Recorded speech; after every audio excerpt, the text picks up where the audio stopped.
Selamat siang. Perkenalkan kami dari kelompok 8 dengan anggota Anugerah Bayu Satrio, Muhammad Fabila Sopian, Jovandrius Hulus, Haniel Septian Putra Alren. Izin mempresentasikan kembali tugas proyek konsultasi kami yang belum terselesaikan pada hari Kamis kemarin.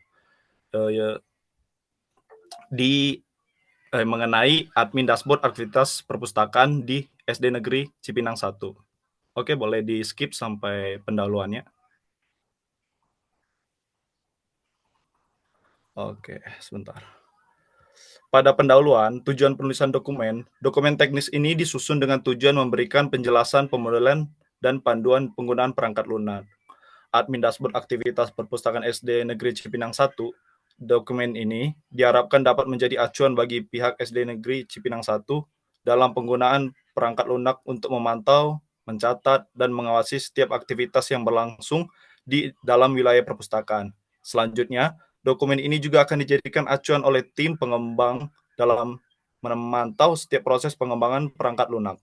Dengan adanya dokumen ini, perkembangan perangkat lunak ini diharapkan dapat berjalan secara terarah tanpa adanya tumpang tindih pekerjaan dalam proses pengembangan aplikasi ke depannya. Kedua, ruang lingkup masalah. Permasalahan yang akan diselesaikan oleh perangkat lunak ini yaitu yang pertama, bagaimana sistem pendataan murid di perpustakaan dapat berjalan dengan praktis sehingga dapat meringankan tugas dari para penanggung jawab di perpustakaan. Yang kedua, bagaimana sebuah admin dashboard dapat berjalan tanpa terkendala sarana komputer yang kurang baik. Yang ketiga, mengenai definisi istilah dan singkatan.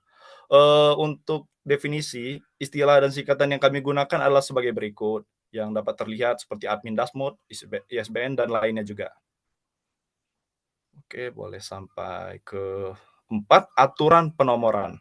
Aturan penomoran kami yang kami gunakan dapat dilihat sendiri seperti notbab, subbab, dan lainnya lah.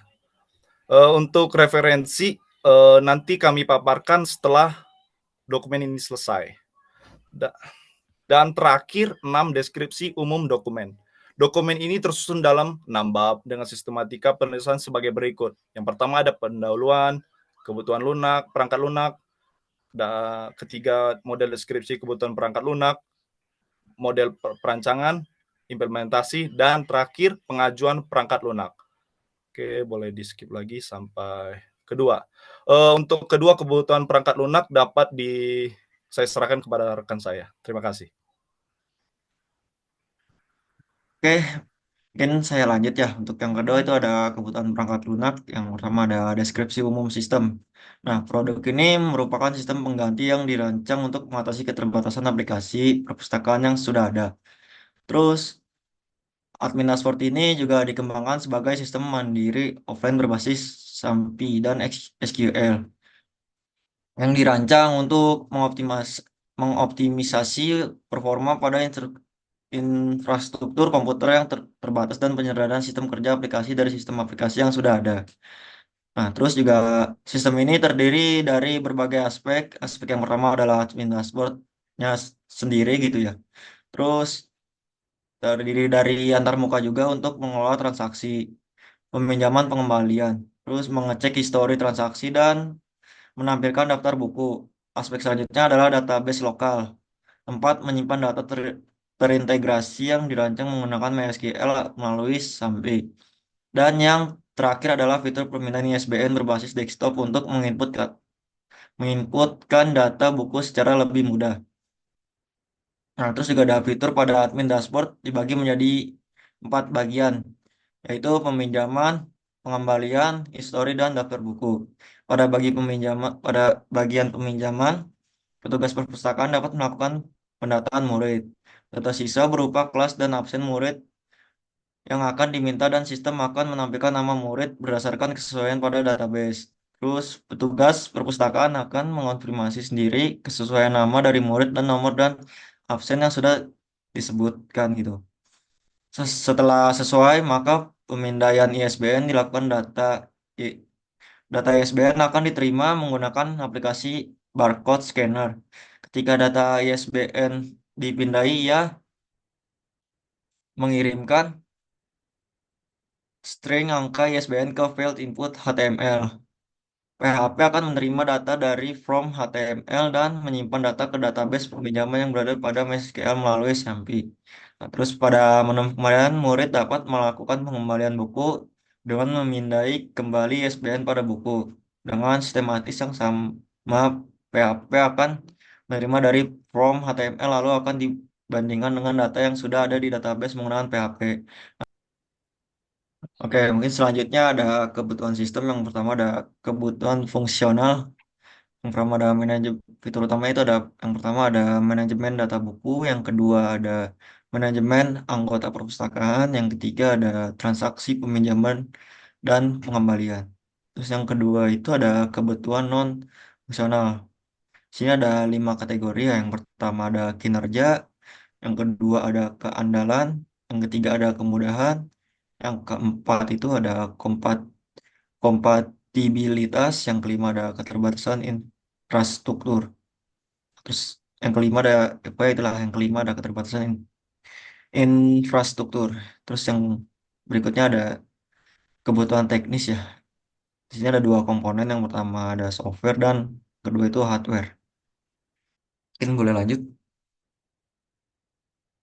Nah, di sini ada fungsi utama yang dimana administrator memiliki 4 fungsi. Pertama yaitu satu ada peminjaman, yang dimana pada bagian ini dashboard akan menampilkan data-data penting seperti jumlah peminjaman buku dan jumlah buku yang dipinjam.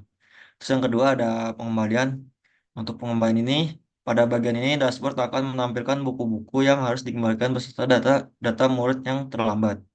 Nah, yang ketiga itu ada history. Pada bagian history ini, dashboard akan menampilkan histori peminjaman yang sudah maupun sedang terjadi gitu. Terus yang terakhir itu ada daftar buku, yang mana bagian ini berfungsi sebagai menu pencarian buku. Boleh lanjut. Nah, mungkin langsung aja ya ke karak- karak- karakteristik pengguna. Di sini ada kelas pengguna. Kelas penggunanya itu ada petugas perpustakaan. Kenapa satu? Karena tidak ada kelas pengguna lain seperti siswa, admin sekolah, atau pihak eksternalnya gitu. Karena sistem ini bersifat self-contained untuk petugas perpustakaan. Terus persyaratan fungsionalnya itu tahu seperti validasi ISBN dan autentikasi yang dirancang khusus untuk kebutuhan petugas. Boleh lanjut? Tuh, ini juga ada kebutuhan antarmuka eksternal, yang dimana antarmuka eksternal yang digunakan pada admin dashboard dapat dibagi kedua kedua bagian, yaitu antarmuka perangkat keras dan perangkat lunak. Yang pertama perangkat kerasnya itu ada prosesor Intel i5, terus ada RAM 8 GB dan SSD 240 GB. Terus di sini juga ada perangkat lunaknya itu ada 5 gitu ya. Yang pertama ada Microsoft Windows, terus yang kedua ada Visual Studio Code atau VS Code, yang ketiga ada SAM SAMPP, yang keempat ada MySQL, yang terakhir yang kelima itu ada browser. Mungkin segitu aja dari saya, mungkin bisa dilanjutkan lagi oleh teman saya.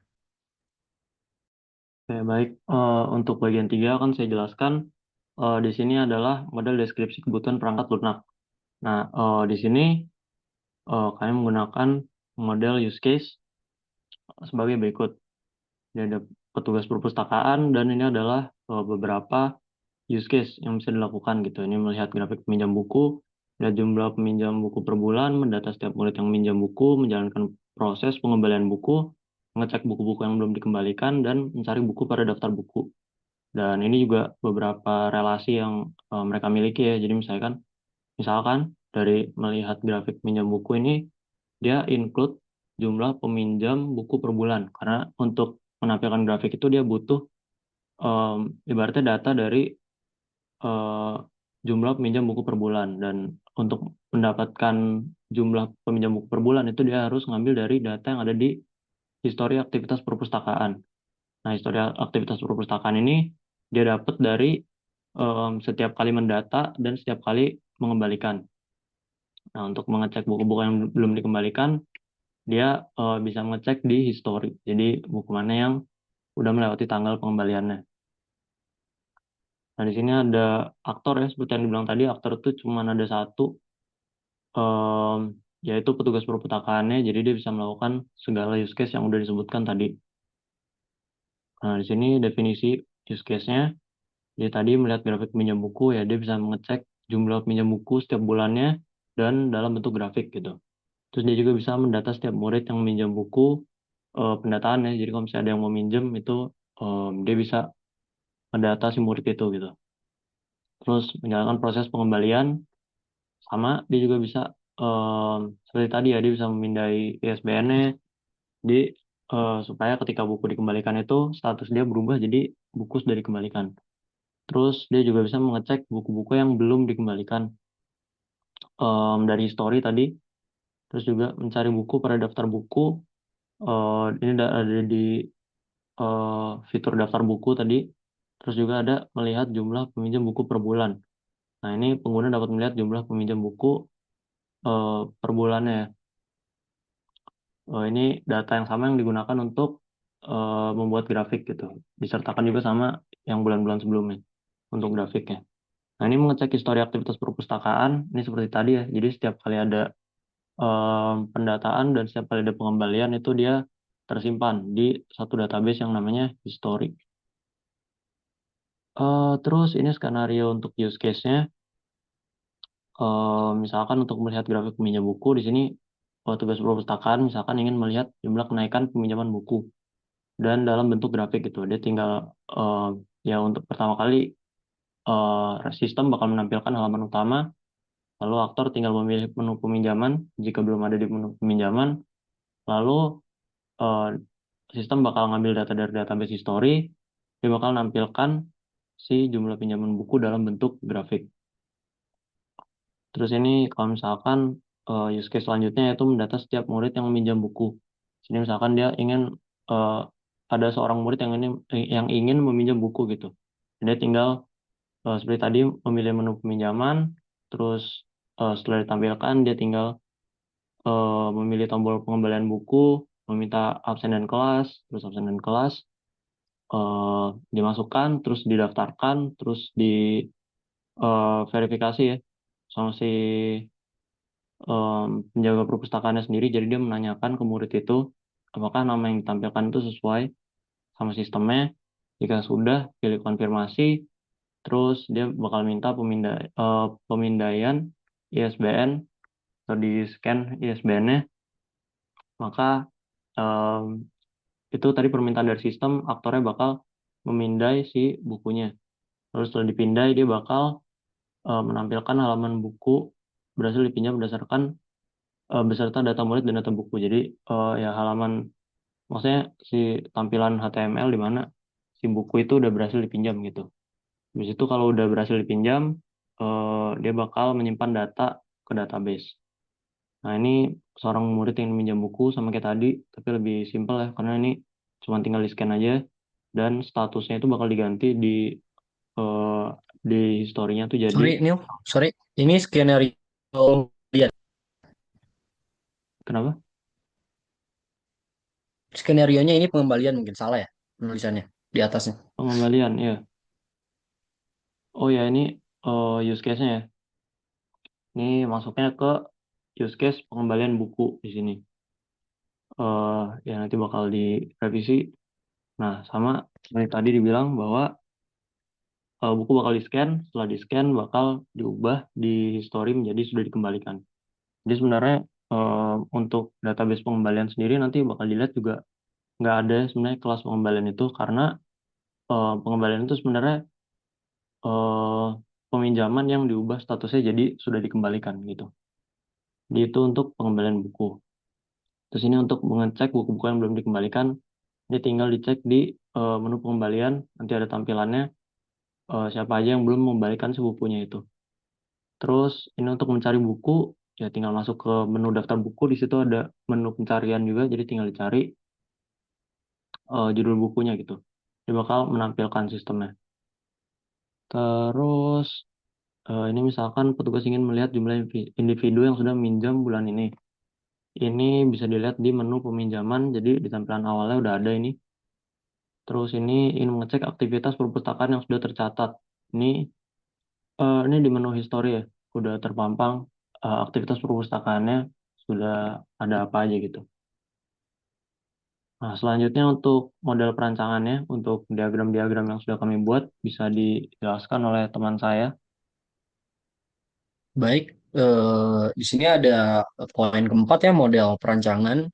Ada di subbab 4.1 ada diagram hubungan entitas, tujuan untuk penggambaran hubungan setiap entitas di strukturnya gitu.